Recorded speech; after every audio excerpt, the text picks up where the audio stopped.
Voilà, mais bonsoir à tous. Merci de choisir cette conférence plutôt que celle de M. Coleman à la porte d'à côté. Choix de société, n'est-ce pas? Je suis très honoré par rencontrer beaucoup d'amis dans cette salle, par exemple Nel Maxinou ou Jacques Leduc, qui me rendent modeste dans ce propos de ce soir, tant leur contribution à la démocratisation, dans le bon sens du terme, de l'art est considérable. Merci aussi au Collège Belgique de la confiance qu'il me fait pour la 6e fois de m'inviter à cette tribune. Et merci à Culture et Démocratie de m'associer à ce programme intéressant de réflexion sur la place de la culture dans la formation. Alors, contrairement à ce que peut-être ma double formation de philosophe et de juriste pourrait laisser penser, je ne vais pas, rassurez-vous, m'appesantir très longuement sur des considérations théoriques et générales. Probablement parce que si vous êtes ici ce soir, c'est que vous êtes convaincu des thèses générales que je défendrai et qu'il est sans doute préférable de parler, même si c'est plus risqué, d'expériences qui ont toujours quelque chose évidemment de plus empirique, de plus casuistique, mais je pense que c'est à partir de terrains, d'expériences aussi modestes soient-elles, que nous pourrons faire avancer les choses.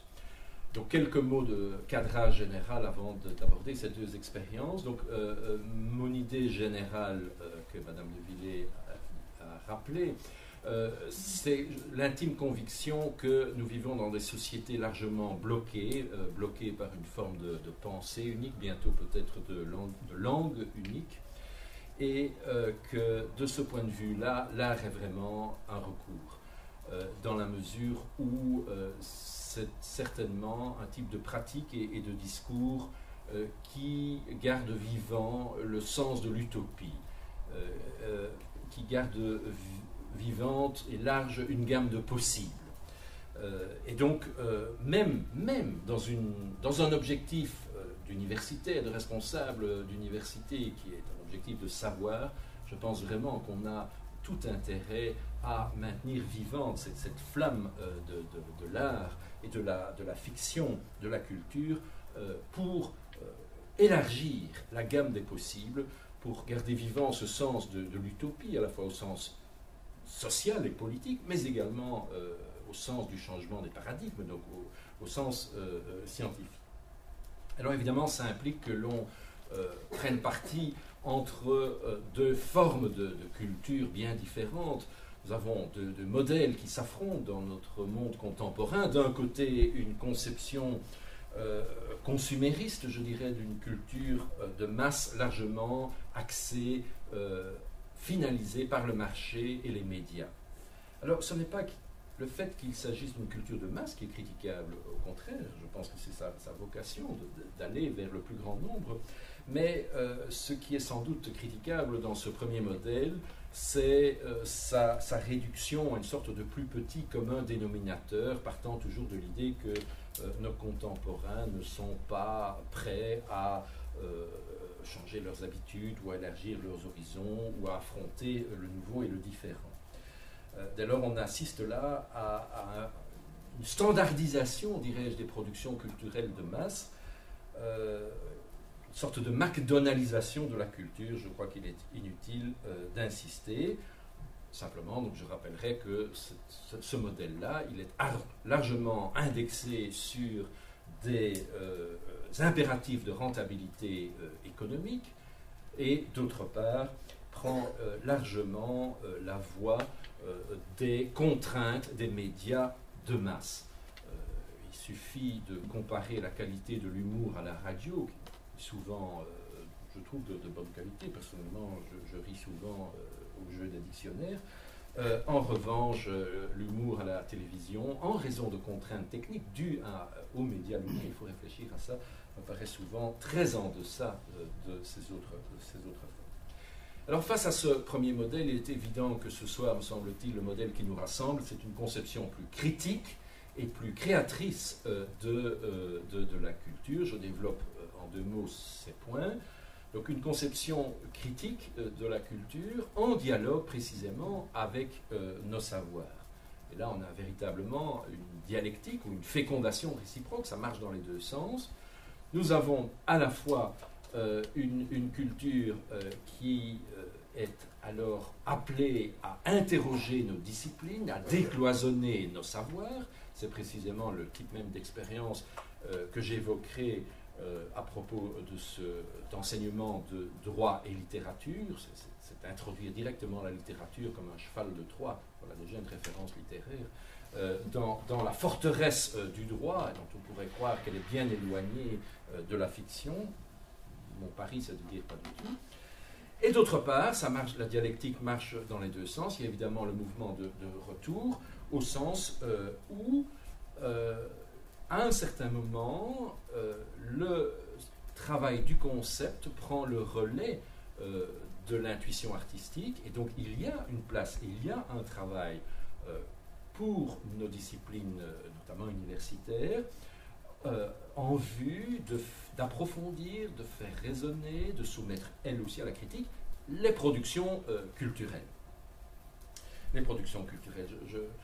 J'évoquerai ici le propos du philosophe Paul Ricoeur qui disait « Le symbole, mais aussi la fiction ou le récit, donne à penser ». Je crois que tout est dit dans cette formule. Le récit donne à penser. Ce qui est premier, c'est la fiction, c'est le récit, qui élargissent la gamme des possibles, mais en même temps, la pensée n'abdique pas et elle prend le relais à un certain moment pour peut-être approfondir, relancer cette intuition artistique sans prétendre l'épuiser. Parce que je pense qu'il y a quelque chose qui est toujours en excès, c'est ça le côté transgressif et créatif de l'art par rapport à ce que la théorie ou le concept peut donner. Ça ne veut pas dire que le concept doit abdiquer. Donc ça, c'était le premier volet du deuxième modèle, une culture critique, une culture aussi qui fait appel aux aptitudes, à la création chez ceux qui la partagent, par opposition au modèle précédent, un modèle de consommation de masse. Mais là encore, il faut éviter peut-être la simplification ou la démagogie. Cet appel à une participation, à une réappropriation des productions culturelles, notamment par les jeunes, puisque c'est d'eux que nous parlons ce soir, nos élèves, nos étudiants. Cet appel ne doit pas se faire sous la forme du micro-trottoir. Et toi, qu'est-ce que tu aimes, qu'est-ce qui te plaît, quel est ton goût, etc. Je crois qu'il faut d'abord, c'était le thème de la conférence précédente, transmettre quelque chose. Et donc il y a un véritable effort dans la transmission, il y a un effort corrélatif dans la réception, donc l'apprentissage, c'est le solfège par rapport à l'improvisation musicale. Il y a un effort préalable de transmission qui rend effectif et féconde le moment de création, de réappropriation personnelle. Je crois que c'est mensonger, c'est une imposture de faire croire aux gens et aux jeunes en particulier qu'on puisse directement passer à un stade de création si quelque chose n'a pas d'abord été transmis. Voilà, je pourrais vous entretenir en mettant ma casquette de vice-recteur de la manière plus institutionnelle dont nos différentes universités en communauté française essayent, vaille que vaille, de rencontrer ces beaux soucis, ces beaux idéaux que je viens de rappeler. Je pourrais dire par exemple que se diffuse assez largement auprès de nos étudiants actuellement une carte culture qui leur donne accès à des conditions financièrement avantageuses à toute une série de productions culturelles. Je pourrais faire état de toutes sortes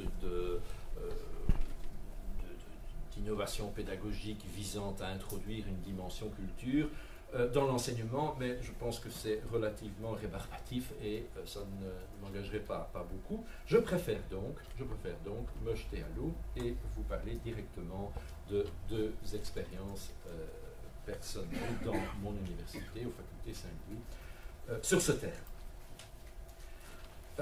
La première, c'est effectivement l'écriture d'une pièce de théâtre, l'Antigone voilée, que j'avais écrite il y a 5 ans. Vous voyez que le problème n'est pas nouveau, on en parle beaucoup aujourd'hui, mais il n'est pas nouveau, et qui, grâce à la maison de Book, connaît aujourd'hui une seconde édition sous forme précisément d'un produit scolaire avec un dossier pédagogique de type littéraire et de type juridique, de façon à ce que le vœu que je vais formuler déjà à l'époque, il y a 5 ans, soit rencontré, que cette transposition de la grande pièce de Sophocle, l'Antigone de Sophocle, a une question d'extrême actualité qui est la question du port du voile islamique, notamment dans les écoles et les universités, que cette question puisse faire l'objet d'une réappropriation notamment dans les écoles. Et donc, je suis assez content de voir que déjà dans sa première version, la pièce a été jouée quand même dans un certain nombre d'écoles en communauté française, des différents réseaux, par exemple à Bruxelles, aussi bien la Vierge Fidèle que l'Athénée Charlie Janssen, souvent avec le concours de la Ligue des droits de l'homme, qui en a profité pour faire des ateliers dans les classes qui s'appropriaient le texte et nourrissaient des discussions sur le pluralisme, la tolérance, la neutralité, la place du religieux dans des sociétés largement laïcisées comme les nôtres, etc. Aujourd'hui, l'intérêt est relancé d'une part vu l'actualité et d'autre part du fait que le journal Le Soir, en collaboration avec la maison de Book, a décidé d'organiser d'ici le mois de mai prochain un concours de dissertation dans nos écoles sur ce thème et à partir de la pièce. D'autre part, une émission radio, quand les jeunes s'en mêlent, sera consacrée à cette problématique et à la pièce le samedi 27 mars prochain. Alors, je ne vais pas, sauf si vous m'interpellez dans la discussion qui aura lieu tout à l'heure, je ne vais pas vous parler du fond du problème, ou alors je vais en parler indirectement par le biais de la culture. En clair, pour ou contre le voile. Alors, je sais bien que si on voulait avoir une soirée animée, on mettrait ce thème à notre menu, c'est un peu comme l'affaire Dreyfus, vous connaissez la caricature, ils en ont parlé, on voit des gens qui roulaient sous la table, les assiettes sont brisées, enfin tout le monde s'est empoigné. C'est un thème sur lequel les meilleurs esprits aujourd'hui, chacun convaincu du bien fondé de sa thèse, s'affrontent. Je pourrais en parler, je fais des conférences là-dessus sur les aspects juridiques, sociologiques, anthropologiques de la problématique du voile, mais c'est pas ça dont je voudrais vous parler, c'est du traitement littéraire de la question. Mais je ne m'y dérobe pas non plus, donc tout à l'heure, si vous voulez. Comment cette idée d'écriture m'est-elle venue? Alors, c'est dans le cadre du cours Droit et littérature que j'ai créé aux facultés Saint-Louis, qui s'adresse à des étudiants de droit et des étudiants de lettres, et qui, du reste, et c'est un grand motif de satisfaction pour moi, est également ouvert des étudiants de l'ULB. Donc, c'est une collaboration bruxelloise, au-delà des clivages que vous savez, qui permet, je suis très heureux d'avoir ce public doublement hybride, des juristes et des littéraires, et des étudiants et des étudiantes venant de mondes idéologiques bruxellois. C'est dans le cadre de ce cours Droit et littérature, qui est en place depuis 7-8 ans, que j'enseignais la pièce de Sophocle. Vous savez bien que l'Antigone est, dans notre imaginaire collectif, resté l'archétype de l'objection de conscience face à la raison d'État, qui est souvent une déraison d'État. Et donc, voilà, en bon enseignant, je cherche des exemples d'actualité pour montrer l'intérêt d'un grand classique. Et tout d'un coup, c'est vraiment comme ça que ça se passe, mon œil tombe dans mon auditoire sur deux jeunes filles voilées. Bon, je les connaissais, je savais qu'elles... Et tout d'un coup, mon franc tombe, comme on dit à Bruxelles, et je me dis, mais c'est évident, il y a quelque chose là d'évident. Voilà un retour brutal du religieux dans des sociétés qui croyaient avoir bien rangé les choses en rangeant le domaine des convictions religieuses dans le domaine du fort intime. Et voilà donc ce religieux, par le biais des flux migratoires et par le biais des échanges, enfin de la multiculturalité, nous revient en pleine figure, c'est le cas de le dire, et nous pose, exactement comme au 5e siècle avant Jésus-Christ pour Sophocle, la question de la place du religieux dans le monde politique. Alors, sur le coup, je n'ai pas voulu embarrasser ces jeunes filles et leur dire que, après tout, le fait qu'elles portaient le voile, surtout au regard de la loi française que j'avais en mémoire et qui venait d'interdire dans l'enceinte de l'école le port dit ostensible des signes religieux, je ne voulais pas les embarrasser en les donnant en exemple, mais je peux vous dire que l'idée ne m'a pas quitté et qu'à la faveur des vacances qui ont suivi, parce que vous savez que pour les enseignants, les vacances, c'est le seul moment où on peut travailler.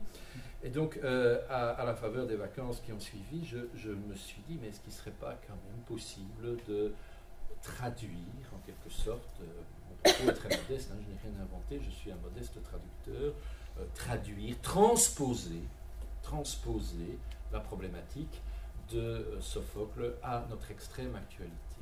Pour comprendre, je n'avais pas vraiment, je mentirais en disant que je n'avais pas d'idée, enfin, je n'avais pas d'idée arrêtée, disons-le comme ça. J'avais une intuition, j'avais une préférence que vous disiez, mais je n'avais pas vraiment d'idée arrêtée. Donc c'était vraiment écrire, et voilà, une première thèse, je trouve forte, écrire pour comprendre. Je ne savais pas, je n'avais pas d'idée préconçue, mais l'écriture pouvait être un terrain d'expérience. Je le dis très sincèrement, vraiment. C'est la fonction heuristique de l'écriture, de découverte. C'était aussi une occasion inespérée, et là c'est le professeur qui revient à l'avant-plan, de montrer l'actualité d'un grand classique.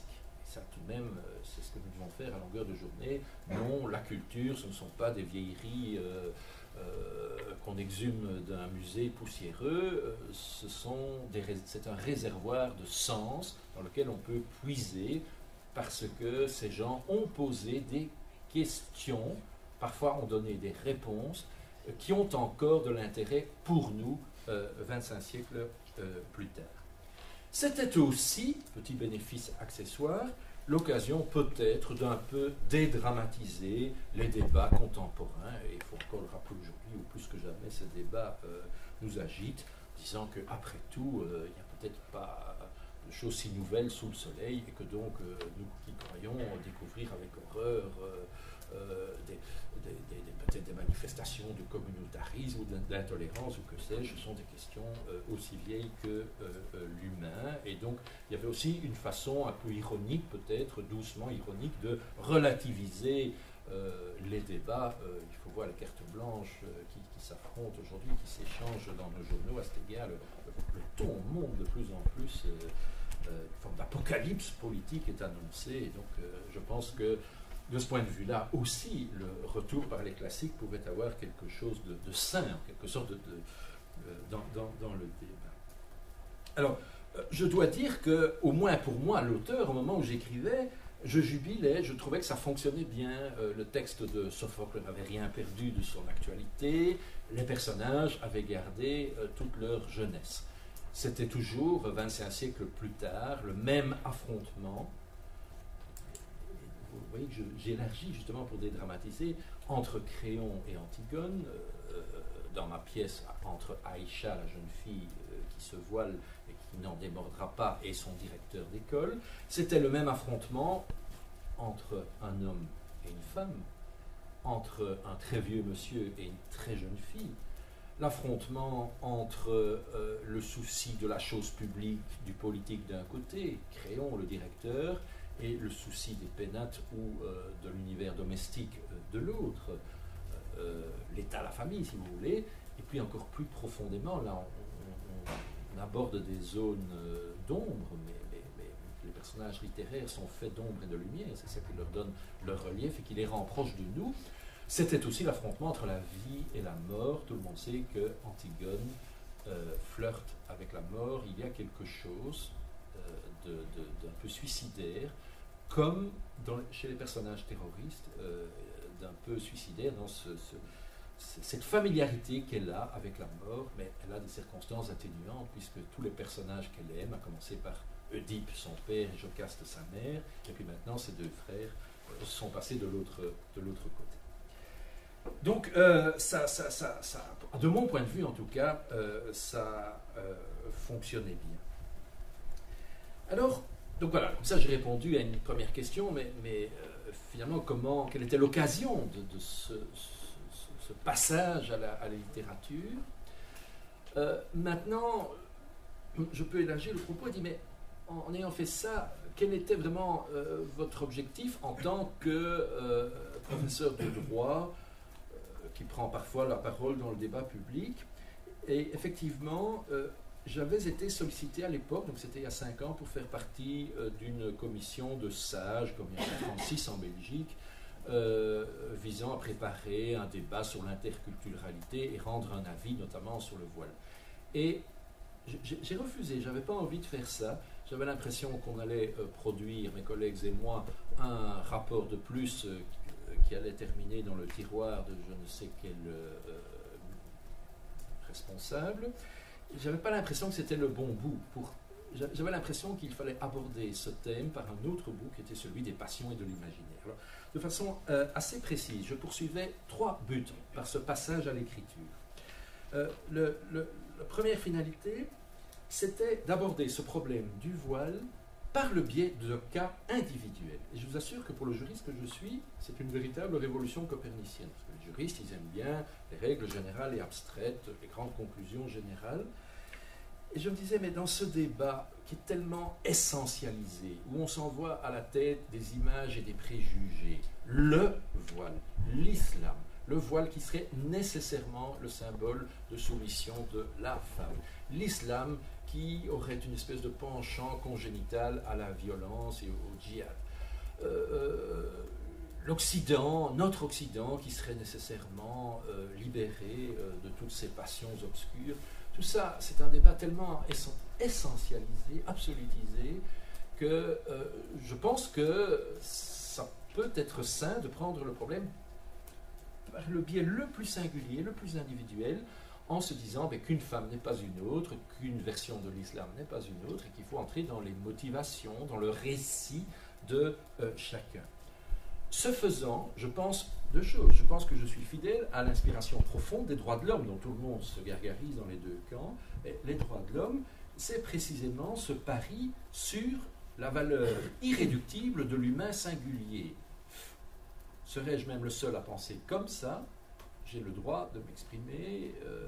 Donc l'idéologie profonde des droits de l'homme, c'est justement le contraire d'une quantification des opinions. Ce n'est pas parce que la majorité pense comme ça que l'avis opposé est disqualifié.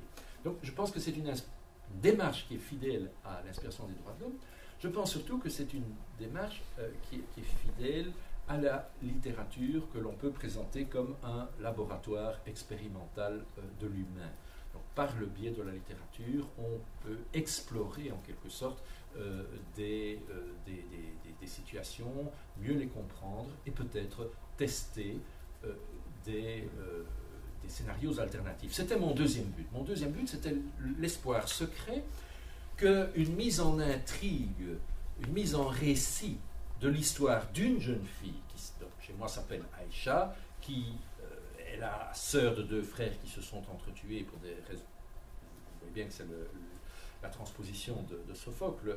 Je ne vais pas rentrer dans tous les détails de l'intrigue, mais qui par solidarité avec ses frères décide un beau matin d'arriver à l'école avec le voile. Le directeur est très effrayé pour l'image de son école, il a peur des journalistes qui vont venir, qui vont faire de son école donner de son école une image intégriste ou communautariste ou ghetto ou que sais-je, et donc il interdit le port du voile. Et puis la mécanique tragique est lancée, on a 2 points de vue qui vont s'opposer frontalement jusqu'à la mort de la jeune fille qui va refuser d'enlever son voile et qui va entamer une grève de la faim avec l'issue fatale que vous devinez, inspirée bien sûr de l'issue fatale de la grande ancêtre de Sophocle.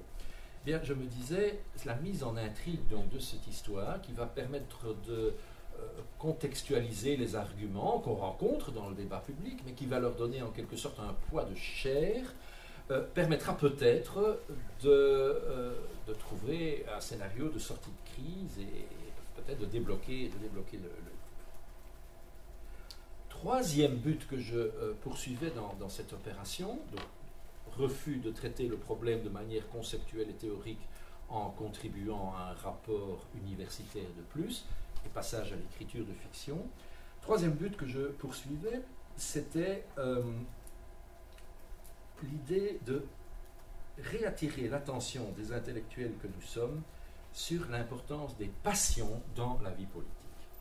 C'est un thème politiquement un peu incorrect, c'est un thème un peu tabou. Je pense que nous autres intellectuels occidentaux qui avons la chance de ne plus avoir connu de guerre depuis 60 ans, nous sommes un peu angéliques et nous pensons volontiers que nous avons maîtrisé nos passions et que les affaires publiques en sont préservées.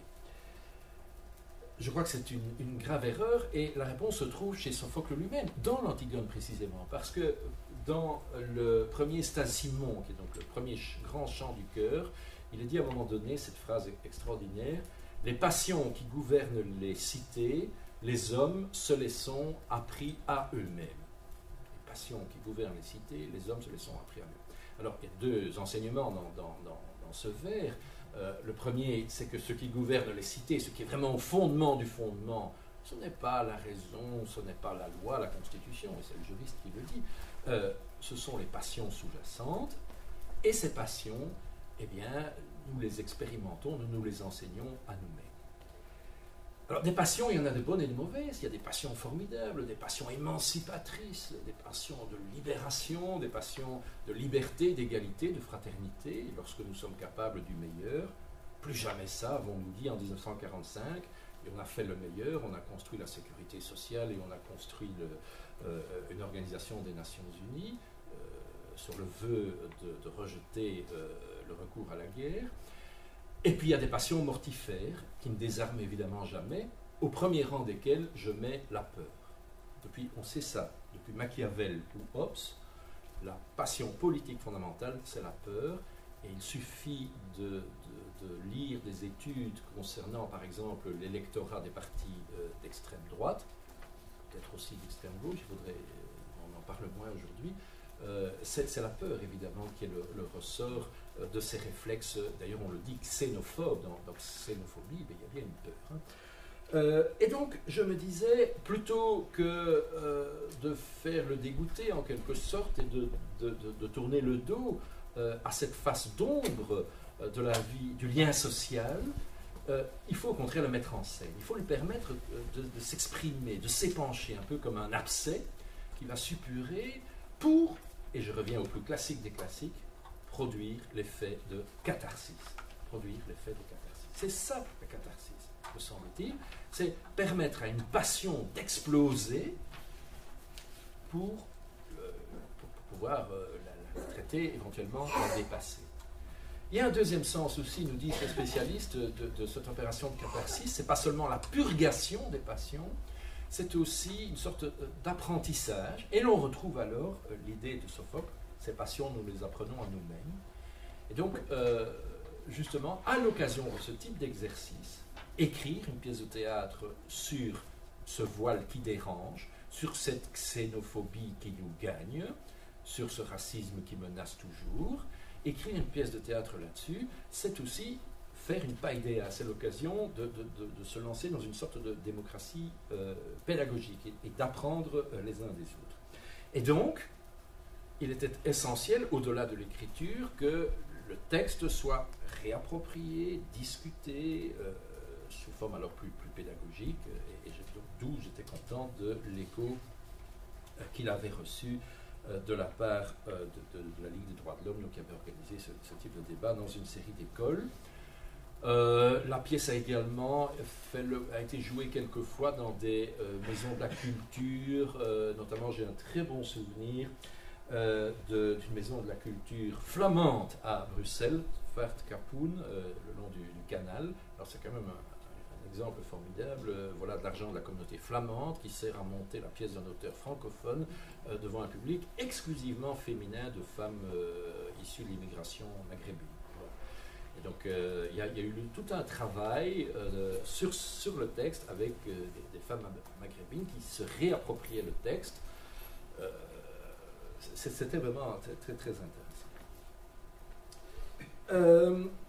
Je poursuis un tout petit peu là-dessus. Donc, le travail, pour moi, le travail d'écriture n'a pas été exclusivement un travail de traduction-transposition. Une fois que le mouvement était lancé, je prenais un tout petit peu d'assurance, je lâchais le bord de la piscine, si j'ose dire. Et de toute façon, il y avait des choses qui étaient intransposables. Ou alors je n'avais pas le talent, évidemment, je n'avais pas le talent de Sophocle, c'est évident. Par exemple, les magnifiques chants poétiques du cœur, honnêtement, je ne m'en sentais pas capable. Je pose quand même la question, notre époque est-elle encore capable de poésie et de poésie à sens politique et collectif? Je n'ai pas la réponse, mais je pose la question. Et donc, de façon peut-être un peu banale, j'ai remplacé les intermèdes poétiques qui sont magnifiques, qui sont probablement peut-être même l'essentiel de la poésie tragique, par des intermèdes télévisés. Alors, il y a quand même une justification, c'est que chez Sophocle ou Échille ou Euripide, les interventions du cœur reflètent assez bien les interventions de, entre guillemets, l'opinion publique de l'époque. Le chœur représente assez bien ce que devaient penser les vieillards, les femmes, les étrangers à l'époque de la cité athénienne. Donc c'est en quelque sorte un écho de l'opinion publique. Et donc là, je pouvais m'estimer justifié en disant, finalement, ce qui se passe lors des débats télévisés, c'est aussi une façon de prendre le pouls de l'opinion publique. J'avais une deuxième justification plus pédagogique, je le dis très clairement dans la préface de la pièce. Les écoles qui s'empareront de la pièce pourront, à leur guise, se saisir de ces intermèdes télévisés et les mettre au goût du jour. Donc il suffit de mettre plus de points de vue autour de la table. Donc c'est une façon vraiment de tendre la main à une forme de réécriture au moins partielle pour ces séquences intermédiaires dans le chef des écoles, des classes qui décideraient de réfléchir sur la pièce. J'ai aussi donné plus de poids à un personnage qui est très secondaire chez Sophocle, qui est le personnage de Ismène, la petite sœur d'Antigone, qui est un peu son faire-valoir. Hein, vous savez, Antigone, c'est l'héroïne fière, qui prend tous les risques, et Ismène est juste là pour lui dire, mais qui es-tu, qui sommes-nous, pauvres femmes de 16-17 ans, pour nous opposer aux hommes, pour nous opposer au roi de la cité. Je lui donne quand même plus de poids dans la pièce, et notamment parce qu'elle ne se voilera pas, et c'est l'occasion d'avoir des dialogues sur je le mets, je le mets pas, et donc voilà. Et tout à la fin de la pièce, ce sera elle aussi qui va faire une sorte de débriefing avec le directeur qui est effondré parce qu'il a tout faux, comme chez Sophocle, il a tout raté, il n'a pas pu empêcher ce drame, cette mort d'une de ses élèves. Son fils, Éric dans la pièce, Aimon chez Sophocle, c'est le fiancé d'Antigone, c'est pas moi qui l'ai inventé, hein, c'est Sophocle. Son fils s'enfuit, on se demande où il va. Et donc l'homme est effondré, il comprend qu'il a perdu le contact avec ses élèves, et le dialogue final avec Yasmina, qui n'a pas porté le voile, permet d'humaniser en quelque sorte un peu cette situation. J'essaye de minuter le temps parce que j'ai quand même 2 volets dans les choses que je dois vous dire. Je voudrais arrêter à 6h30 de façon à ce que nous ayons une demi-heure pour la discussion. Je me dérobe quand même pas tout à fait à la question qui vous brûle peut-être les lèvres en disant vous êtes très habile, vous parvenez à contourner la question centrale. Finalement, vous, qu'est-ce que vous pensez? Vous aviez quand même une thèse, qu'est-ce que vous voulez démontrer? Eh bien, je dirais, c'est sûr que en écrivant la pièce, j'étais déçu par la loi française de 1994, donc qui interdisait le port ostensible des signes religieux dans l'école. Et quand on lit le rapport Stasi, qui était la commission parlementaire qui l'avait précédé, j'étais relativement énervé par le ton apocalyptique de république assiégée, par le retour des barbares, qui avait prévalu. Je trouvais que la loi ne reposait guère sur des considérations objectives, peu de statistiques, peu d'éléments factuels et beaucoup de peur, beaucoup de slogans, des propos même totalement délirants qui étaient soigneusement rapportés, comme ceux de Madame, une dame qui avait écrit un livre intitulé Bal et voile, qui avait écrit que le port du voile en public, c'était l'équivalent de l'exhibition de la croix gammée ou de la masturbation en public. Je pense qu'on est arrivé là à un niveau de délire qui méritait quand même peut-être un peu plus de nuances. Je suis donc, bon, en gros, j'ai une position qui est plutôt favorable à la tolérance dans cette affaire, et je peux l'asseoir sur des arguments juridiques solides. Néanmoins, je pense qu'il faut en débattre, que tout n'est pas permis, que le droit c'est aussi l'art des limites, donc voile pourquoi pas, burqa certainement pas, élève oui, professeur non, enfin donc voilà, on est dans une question de limite en matière de liberté publique. Le principe de proportionnalité, qui est un principe de mesure, est le fil rouge qu'on ne devrait jamais abandonner. Et de toute façon, le genre que je choisissais, le genre tragique, permet justement l'échange équilibré des arguments. Tous les arguments du débat public se retrouvent dans la pièce, mais mis en intrigue, et leur poids humain, j'espère, est rendu. Mais donc ma thèse fondamentale est celle représentée par Aimon dans la pièce de Sophocle, le fils Éric dans ma transposition à moi, qui est au fond la thèse moderne, et que je prête à Sophocle. C'est ma lecture de la pièce d'Antigone, qui peut être lue comme un affrontement frontal en noir et blanc entre l'héroïque et sainte Antigone d'un côté et le méchant Créon de l'autre. C'est la lecture hégélienne, la lecture manichéenne. Je pense que Sophocle laisse peut-être entendre une troisième voix, qui ouvre une deuxième lecture, qui est la voix de Démon, qui est la voix de la jeunesse, au fond, qui lui dit « Mon cher père, tu es le roi, tu as peut-être raison, mais la règle fondamentale de la démocratie, c'est qu'on n'a pas toujours raison, et qu'il faut en discuter, ou qu'aucun principe n'est absolument vrai. On peut adopter une règle générale et puis la sortir d'exception. » Donc voilà, donc c'est une invitation à poursuivre le débat et, si possible, sans préjugés et réduction. Ça, si vous me demandez ma thèse fondamentale dans la pièce, ben c'est celle. Voilà, j'arrête ici ce premier volet de la réflexion avec cette expérience de l'écriture d'une pièce. Et pour les bonnes 20 minutes qui me restent, je voudrais généraliser le propos et vous parler d'une expérience peut-être un peu moins risquée, un peu plus académique, qui est celle donc de l'introduction de ce cours droit et littérature dans le cursus des juristes d'un côté, des littéraires de l'autre.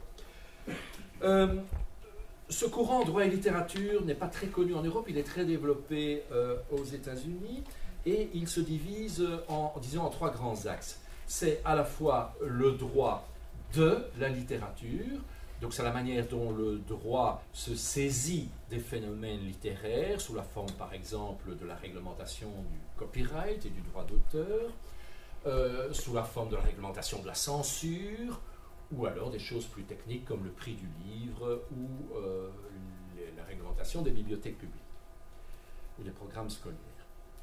D'autre part, deuxième courant, c'est l'étude du droit comme littérature. Le droit, c'est une production discursive. Ce sont des textes qui sont justiciables à certains égards d'analyse qu'on peut emprunter à l'analyse littéraire, à l'herméneutique, à la rhétorique. Et donc, ça peut être de bonnes méthodes de comparer les méthodes d'analyse d'un beau texte littéraire et d'une belle plaidoirie d'assises ou d'un beau discours parlementaire. Donc, le droit comme littérature.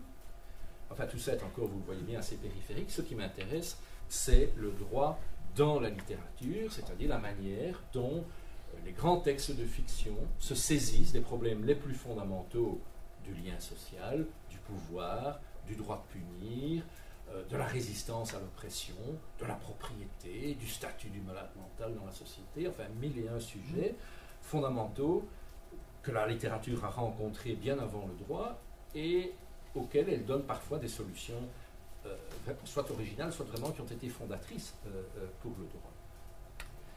Alors, c'est ça qui intéresse surtout le propos de ce soir, mais quel est l'intérêt d'introduire cette perspective dans le cursus des juristes? Il y a à la fois, je dirais, des intérêts presque professionnels en vue d'améliorer des compétences techniques attendues des juristes. Je pense par exemple à l'aptitude à la prise de parole en public, ou tout aussi important, l'aptitude à l'écoute. Le juge et en amont de lui l'avocat, ce sont des médiateurs, ce sont des gens qui doivent écouter la plainte sociale. Donc, prise de parole, écoute, et aussi, on peut l'espérer, écriture, la fréquentation des textes littéraires devrait amener à attirer au moins l'attention de nos élèves ou de nos étudiants sur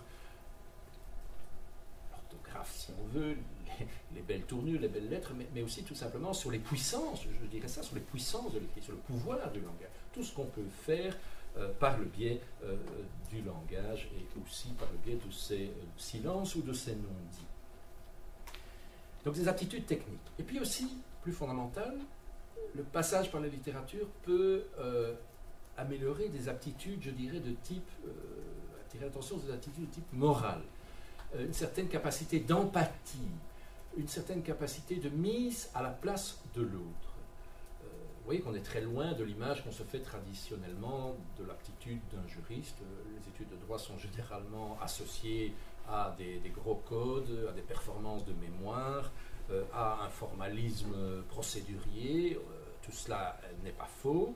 Et je pense que le bon juriste, le juriste responsable, respondere, qui répond à un appel social, doit être capable d'empathie, il doit être capable de se mettre à la place de. Comment voulez-vous juger quelqu'un?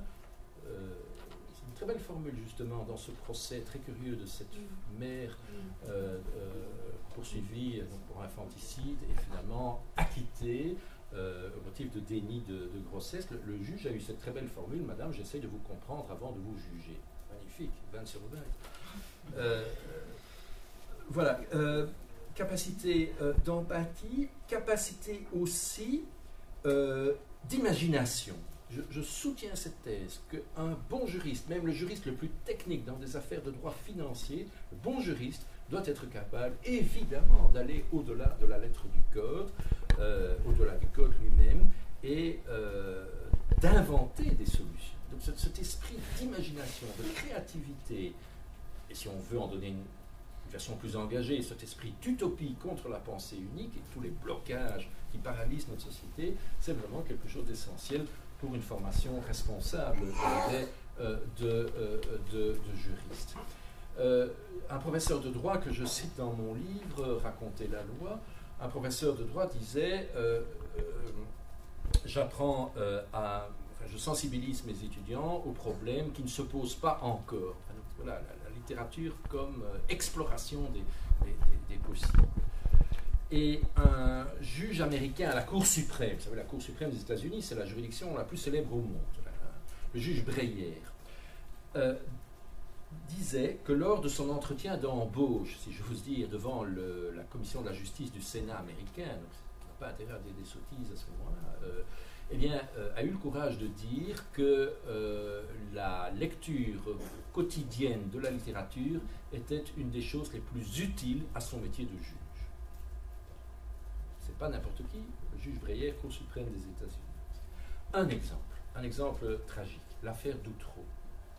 Tout le monde se souvient, je pense, de cette monumentale erreur judiciaire qui a conduit pendant plus de 36 mois une vingtaine de personnes en détention préventive avant d'être tous collectivement acquittés. Je crois même qu'il y a eu un décès parmi les 20 personnes. Donc rappelez-vous, c'était ce drame des réseaux pédophiles, entre guillemets, qui avait survenu un peu dans notre affaire belge, Julie et Mélissa, qui s'était développée dans une banlieue du Nord Pas-de-Calais. à l'origine d'un témoignage un peu ambivalent de jeunes enfants, à l'origine certainement du récit que j'ose qualifier de mythomaniaque, je ne sais pas si le mot existe, d'une mère, et à l'origine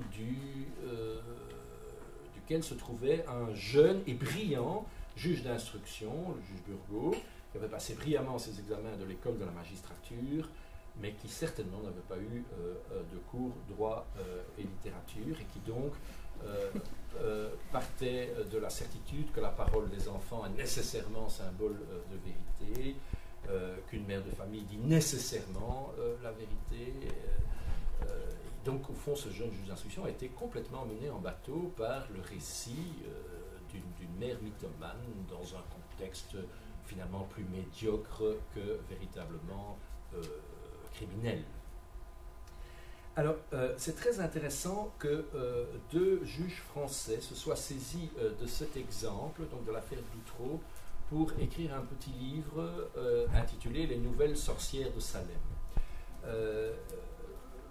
Alors, c'est compliqué, c'est un exemple à tiroir. Les sorcières de Salem, c'était une pièce écrite en 1946 par Arthur Miller, au plus fort de la vague de maccarthisme, qui était une sorte de psychose anticommuniste qui avait gagné les États-Unis de l'après-guerre. Le sénateur conservateur McCarthy voyait des communistes partout. Il disait le gouvernement est rempli de communistes. Et donc ça avait déclenché une chasse aux sorcières et un véritable déclin des protections juridiques. Parler de droit de la défense dans ce contexte, c'était apparaître comme complice des puissances du mal. Et donc Arthur Miller, un littérateur, donc un homme de théâtre, a le courage d'écrire cette pièce, Les sorcières de Salem, qui a un grand succès à l'hiver et le printemps 1946 à New York, et qui est le premier acte de résistance face à la psychose collective du maccarthisme, au moment où les juristes avaient battu en retraite et en quelque sorte démissionné. Donc la littérature, là, a repris le flambeau dans ce moment critique. Or, c'est là que je veux en venir, que racontait Arthur Miller dans cette pièce? Eh bien, il reprenait un épisode qui remontait à 1692, qui s'était passé dans ce coin-là des États-Unis, où de nouveau quelques petites filles s'étaient crues possédées par le démon. En tout cas, c'est comme ça qu'on avait interprété leur témoignage, et cela avait entraîné quand même un certain nombre, 10 ou 20 exécutions capitales, avant que, après quelques années, eh bien, les passions retombent et que l'on revienne à un peu plus de raison. Voilà donc 3 exemples de psychose collective à 3 moments. Psychose puritaine en 1692, psychose anticommuniste en 1946, et puis psychose des réseaux pédophiles en 1995. Bien, voilà. Là, je pense franchement que si, et d'ailleurs, je vais en dire un mot, si des cours droit et littérature étaient donnés dans la formation la plus professionnelle possible des magistrats, on pourrait, me semble-t-il, conscientiser ces hommes et ces femmes à l'ambivalence et à la complexité des choses humaines. Ce que je voulais dire, c'est que je pense que la leçon a été entendue et que notamment à Paris, dans l'école, l'Institut des hautes études judiciaires, qui rassemble des jeunes magistrats mais qui recycle aussi des magistrats de carrière, un séminaire droit et littérature se développe, et Laurence Richter et moi-même, on est quelques-uns à régulièrement y aller pour partager avec ces magistrats. Je vous assure que c'est quelque chose de tout à fait passionnant. Donc là, c'est pas une expérience liée à la pédagogie, mais c'est une forme de recyclage ou d'éducation permanente de professionnels de la justice. Donc, intérêt, me semble-t-il, pour les juristes de faire ce détour par la littérature. Alors, je serai beaucoup plus court, parce que c'est moins mon domaine, mais je peux aussi me poser la question inverse, mais finalement, pour mon public d'étudiants en roman, le public littéraire, quel est l'intérêt de passer par le droit? Je pense que c'est quand même peut-être une utile occasion de parler de la responsabilité sociale de l'artiste pour éviter un pur esthétisme ou l'art pour l'art, sans du tout, ce serait la pire des choses, embrigader l'art au service de la société, insister quand même sur le côté non gratuit de la performance artistique. Et ce sera précisément le thème peut-être des 10 dernières minutes de mon intervention. Vous voyez bien que je plaide avec enthousiasme pour ce rapprochement entre le droit et la littérature, mais je voudrais avec la même fermeté défendre l'idée qu'il ne faut pas identifier les deux domaines. Surtout pas. Le droit, ce n'est pas l'art ou la littérature, ce n'est pas, Dieu merci, le droit. Donc entre les deux, les liaisons sont dangereuses, pour faire un jeu de mots facile. Et donc, je voudrais consacrer ces 10 dernières minutes à pointer à la fois, d'abord, les différences, et puis peut-être quand même les points communs entre les deux, pour garder de ces confusions. Les différences entre l'art, la littérature d'un côté et le droit de l'autre, je les résumerai à l'aide d'un nouveau jeu de mots, je dirais comme ci, comme ça. La fiction nous dit c'est comme si, il était une fois, on disait que, et on ouvre la porte qui va permettre à Alice de passer de l'autre côté du miroir. Le droit dit c'est comme ça, punta de laine, c'est comme ça, on impose de façon impérative, moyennant sanction, un certain choix de société. Donc ça, c'est l'idée générale. Je peux la décliner en plusieurs variantes ou sous-thèmes.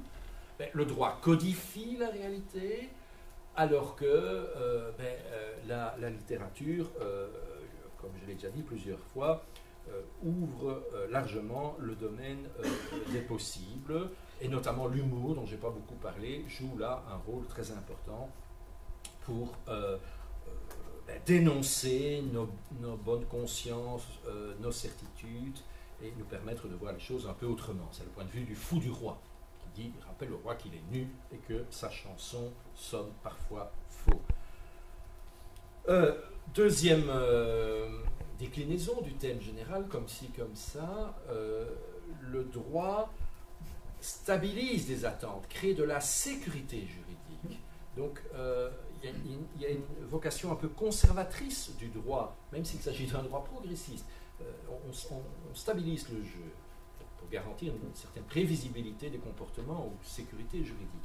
Alors que, évidemment, de l'art, on attend tout autre chose, on attend qu'il nous étonne, nous dépayse, nous dérange. C'est ce côté laboratoire expérimental. On pousse une idée jusqu'au bout, peut-être même jusqu'au moment où elle va se retourner en son contraire. C'est grâce à ce côté expérimental qu'il y a une plus-value apportée par la littérature. C'est sa fonction heuristique ou tête chercheuse, en quelque sorte. L'art ou la littérature qui nous rappelle à cet égard que le réel, nous sommes tous tellement obsédés, comme saint Thomas, de matérialisme de réalité, eh bien le réel n'est finalement qu'une modalité du possible.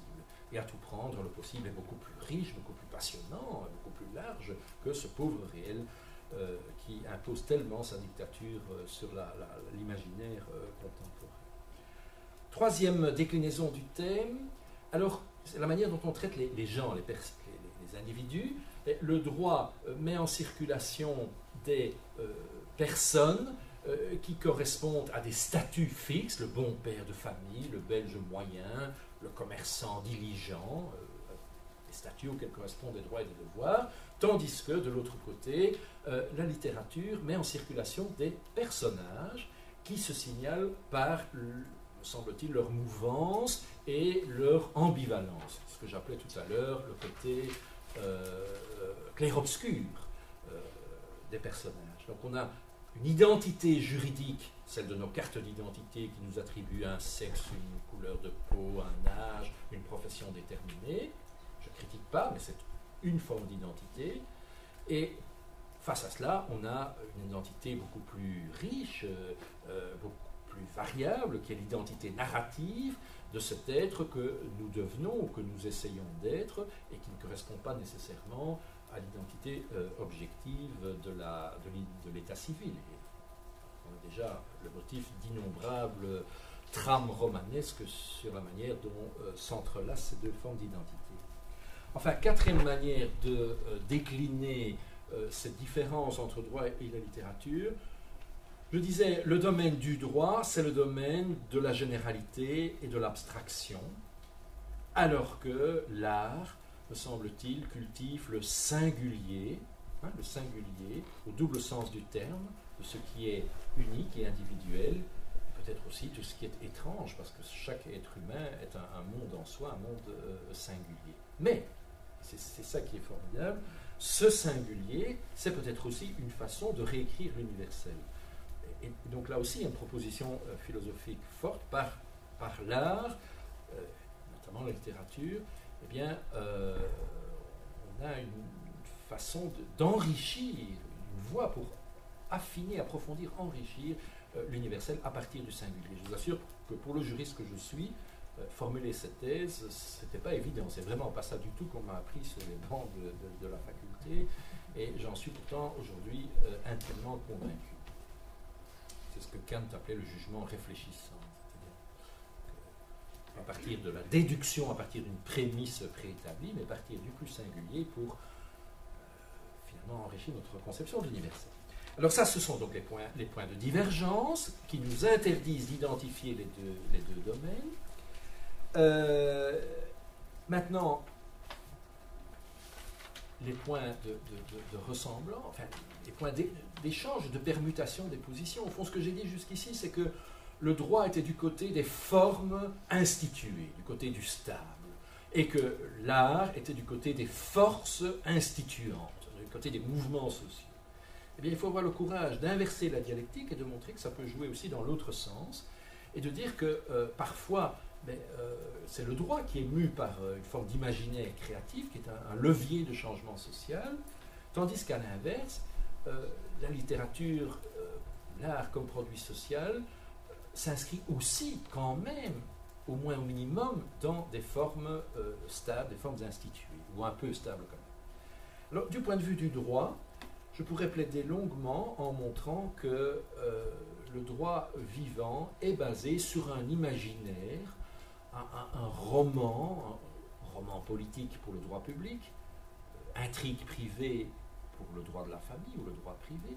Mais dans les deux cas, le droit est nourri par un imaginaire qui est un peu comme la lave qui bout au centre de la Terre, qu'on oublie le plus souvent, qui est parfois très éloigné, mais qui à certains moments se signale par des éruptions formidables. Des moments éruptifs, ce sont par exemple les moments de grande chaleur révolutionnaire, des moments où un peuple se rassemble, se fait à lui-même des promesses qu'il consigne dans des textes constitutionnels ou dans des préambules de droits de l'homme.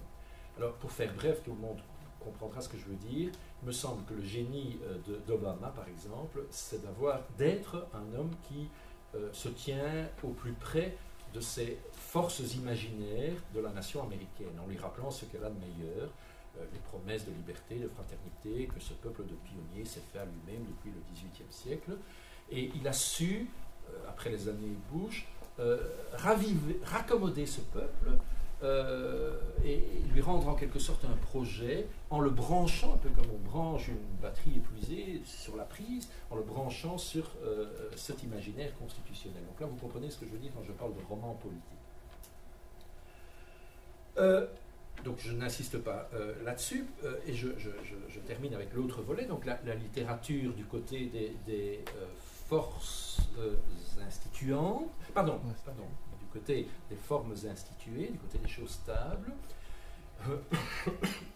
Eh bien, d'abord, il faut rappeler que au moins certaines formes de production artistique, littéraire en ce qui me concerne, ont une portée directement politique. Et je renoue avec l'Antigone, je renoue avec la tragédie, en rappelant, ce que les hellénistes savent bien, c'est que dans la Grèce du 5e siècle avant Jésus-Christ, les productions tragiques étaient des productions politiques, qui étaient jouées à l'occasion des fêtes de Dionysos, plus d'une semaine de congé, à l'occasion desquelles les citoyens athéniens avaient l'obligation d'assister, un peu comme la messe du dimanche ou une cérémonie patriotique.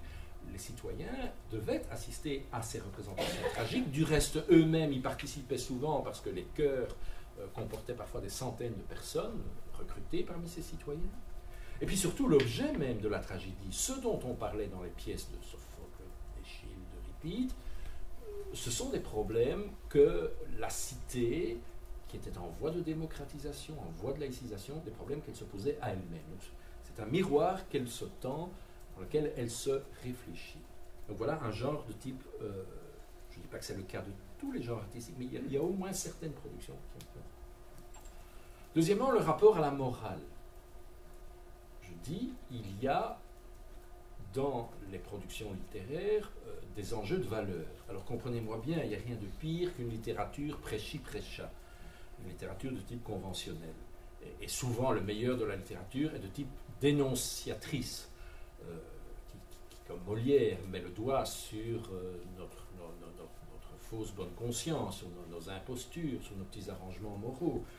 Donc la littérature n'est jamais aussi bonne que dans cette posture critique. Néanmoins, cette posture critique est elle-même encore, me semble-t-il, animée par une certaine conception de valeurs au nom desquelles on dénonce leur travestissement. Un personnage comme Camus, par exemple, qui a beaucoup écrit à propos de la justice, est très emblématique, me semble-t-il, de cette idée. Camus, qui n'a pas de mots assez sévères pour dénoncer la justice institutionnelle de son pays, mais qui, par ailleurs, plaide de façon humaniste et vibrante, en quelque sorte, pour une sorte de justice meilleure, au-delà des codes et des institutions en place. Donc Camus, en quelque sorte, nous institue, ses lecteurs, en chambre d'appel, devant lesquelles il porte les affaires qu'il relate ou qu'il traite pour qu'elles soient jugées autrement. Et enfin, dernier point, pour illustrer donc cette thèse de la littérature comme ayant aussi des accointances avec les formes instituées, c'est la question délicate du style, du genre, des conventions d'écriture. Alors je sais bien que le style c'est la femme ou le style c'est l'homme. Je sais bien que un grand auteur rompt les conventions de son temps. On n'écrit plus de la poésie après Rimbaud ou Mallarmé comme on le faisait avant. C'est sûr qu'il y a une rupture. Mais je n'ai pas de formation littéraire moi-même, donc je parle sous votre contrôle ou contrôle de spécialiste. Je fais quand même l'hypothèse que cette rupture a des limites. Cette rupture a des limites sous peine de l'insignifiance. Et au XXe siècle, on a un peu flirté avec ces expériences tout à fait limites. Et c'est bon, il faut toucher des limites, peut-être, pour revenir un peu en deçà. Mais un singe savant qui tape un texte sur une machine à écrire, tout savant qu'il soit, c'est insignifiant, tout simplement. Et donc, il y a des limites à la déformalisation complète des conventions linguistiques. C'est une thèse, je reconnais qu'elle mérite la discussion, hein. Mais enfin, je la soutiendrai. Et voilà, c'était Mallarmé lui-même, je pense, et je terminerai sur ce clin d'œil, qui disait ceci: nul n'est censé ignorer le langage. C'est formidable, nul n'est censé ignorer le langage. Je vous remercie. Maintenant, on va commencer la discussion.